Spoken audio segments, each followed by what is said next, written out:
Alright, so this is second part. This is law of sines and cosines. You can use one page of notes on your final exam, so you will be able to use notes. I would suggest your law of sines formula. Sine of A, the angle, divided by the side opposite. Sine of B over the side opposite. Sine of C over the side opposite. Law of cosines. Remember, this works for any side you start with, A, B, or C. If we start with C, C squared equals A squared plus B squared minus 2AB, cosine of the angle between A and B. If you start with one of the other ones, it's going to be, let's say it's A squared equals B squared plus C squared minus 2BC cosine of A. So whatever you start with is also what you end with. Make sure your calculator is currently in degree mode. So I'm in radian mode, go down there, change that to degree mode, exit out of here.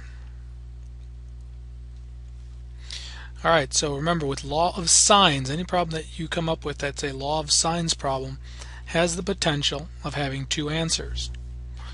The reason is, if you go with angle side side like we do for number 1, there is the possibility that the third side, 48, might be too short. If 48 is too short, it's going to swing and give me no possible answers. If it's too long, it runs a possibility of giving me two answers. Or the possibility is only one. If this thing swings way out here, there's only one triangle possible because it doesn't hit that base again. So always assume there's going to be two and work the assumption that there will be two. Setting it up, look for the angle and the information across from it. If you have that situation, you know it's a law of sines problem. So this is going to be a sine of 43 degrees divided by 48 is equal to the sine of x divided by 80. Do some cross multiplying here.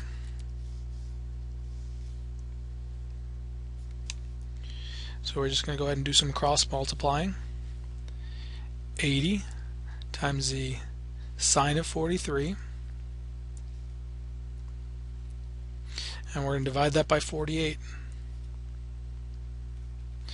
Alright, now that gives me the sine of x is equal to 1.136. If I try to take the arc sine of this, because I want to know what the angle is, arc sine of your answer,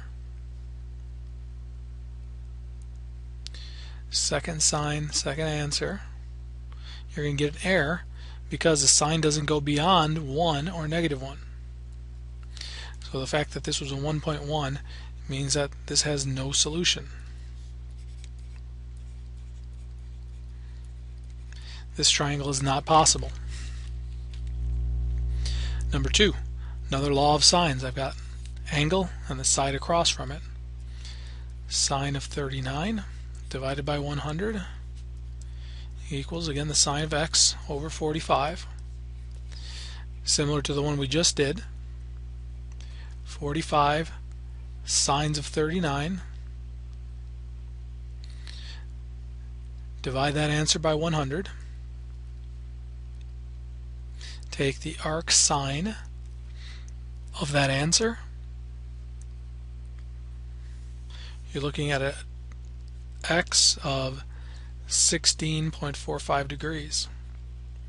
Alright, now I'm telling you, you have to assume there's two. So this is going to be 16.45, or the complement, 180 minus 16.45. The other possibility is 163.55. Now you got to ask yourself, if I add 39 to that, because that's the one angle I am given, I go over 180. So right now you know that's not going to be possible. So we don't have to worry about the 16. If I had to solve the other angle, add those two together, two angles I know, subtract from 180 to get the other one. If you need to find the side, if you are asked to solve for the triangle, you need to solve for everything. If you need to solve for the last side, you could do either a law of sines or a law of cosines. Alright, so number 3 is going to be another law of sines problem because I have the angle and the side across from it. Sine 26 over 13 equals the sine of x over 20. Very similar to the one we just did, the other two. Divide that by 13. Arc sine of the answer. One possible angle, x could be 42.4, or 180 minus that, 137.6. Now ask yourself, if I take 137.6 and add 26 to it, am I over my 180? The answer is no, so there is another possibility. So this is the angle that I don't know. Let's say I call the second angle y. Angle y would be 26 plus the 42.4. Take that answer, minus 180. Same thing for the 137. You add your 26. Subtract that answer from 180. Find out what the other angles that are possible. Once you know the other angles, you're going to have two possibilities for the missing side also. That's the law of sines. The only other possibility with the law of sines is that you have to solve for the missing side, similar to solving for the missing angle, except you're going to know two of the angles, so you'll be able to plug in. Solve the missing side. So we have to solve for the missing side here. Alright, now ask yourself, do you know the angle and the side across from it anywhere? And you do not. So it's going to be a law of cosines. Good thing is with law of cosines there is no two possible, there's only one. What don't I know? Or start with the largest side. In this case I don't know x, so it's going to be x squared equals 10 squared plus 6 squared minus 2 times 10 times 6 times the cosine of the angle between them, which is 73 degrees. Type that into your calculator, you're going to take the square root of your final answer. So I'm going to type this in pieces here. Plus 6 squared minus 2 times 10 times 6 times the cosine of angle 73, and I am in degree mode. That gets me 100 and change, so x squared equals 100.92. Take the square root of that answer, because I don't want x squared, I want x. So the answer for that one is 10.04 approximately. But it's a law of cosines because I know the two sides and the stuff between them, or the other way to think about it is I know the angle, but I don't know the information opposite the angle. I would need that in order to do law of sines. This one, we don't know. I have any angle information, so I can't do law of sines. Again, x and 62, I don't know the x. If I knew the x, I could go ahead and use that. It's going to be a law of cosines. So let's start with, we need to know the x, which is opposite 62. 62 squared equals 100 squared plus 74 squared minus 2 times 100 times 74 times the cosine of x. Let's get rid of some things. 62 squared minus 100 squared minus 74 squared equals negative 2 times 100 times 74 cosines of x. Let's start typing this stuff in.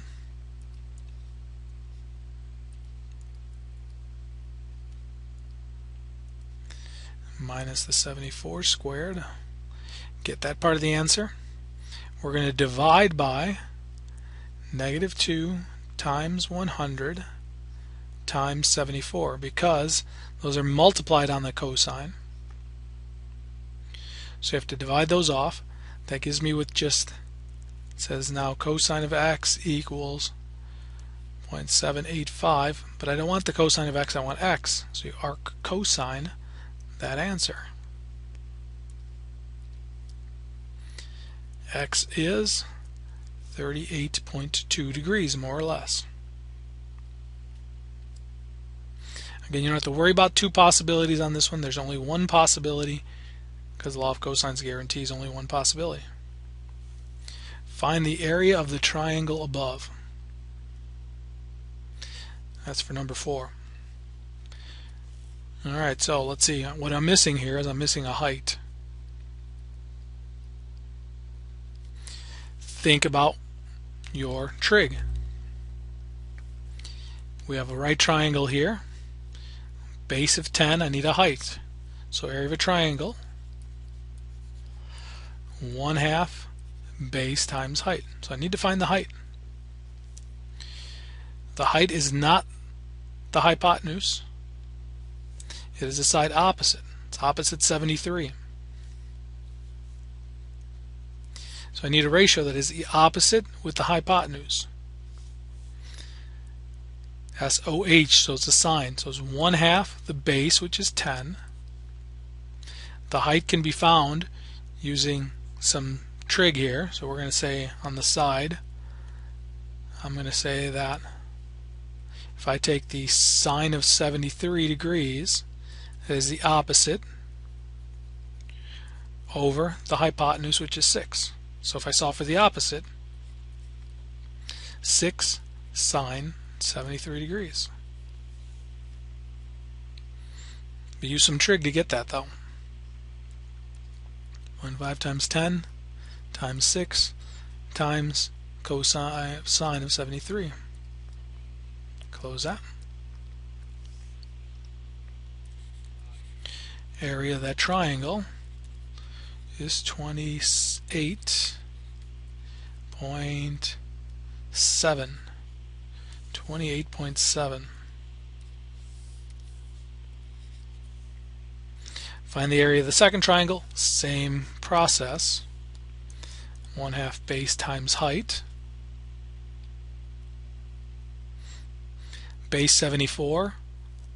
The angle there we just found was 38.2. So it's going to be 1/2 the base of 74. Using the same logic, hypotenuse of 100, it's going to be 100 sine of 38.2, and type that in your calculator. 0.5 times 74 times 100 times the sine of 38.2.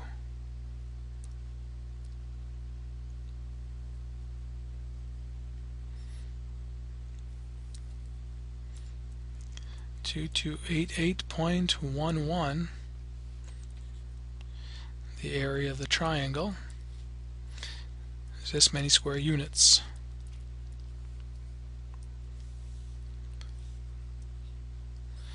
Alright, so that's law of sines and cosines in a nutshell. Remember, law of sines, there is a possibility of two triangles. The reason that happens is you're going to get one of three situations. The side is too short, side is too long, or the side is just right. Just like Goldilocks and the Three Bears. If it is too short, you'll get an error on your calculator when you try to do it. If it's too long, you get the possibility of two triangles. If it is just right, there's only one. One triangle means if you were to swing this arm would swing and not hit that bottom base. The other possibility is that side is too short. This has no triangles. The other third possibility is you've got one that pivots on a hinge, and the hinge will hit in two spots. So you have a base, and what will end up happening is you'll hit here, and when you swing it, it hits there. So you have two possibilities. In that case, take your angle and the supplement of that angle, 180 minus that angle, and see if you get two triangles that work. This is only for law of sines. Law of cosines guarantees there's only one. Alright, try a couple of the problems. Let me know if you have questions.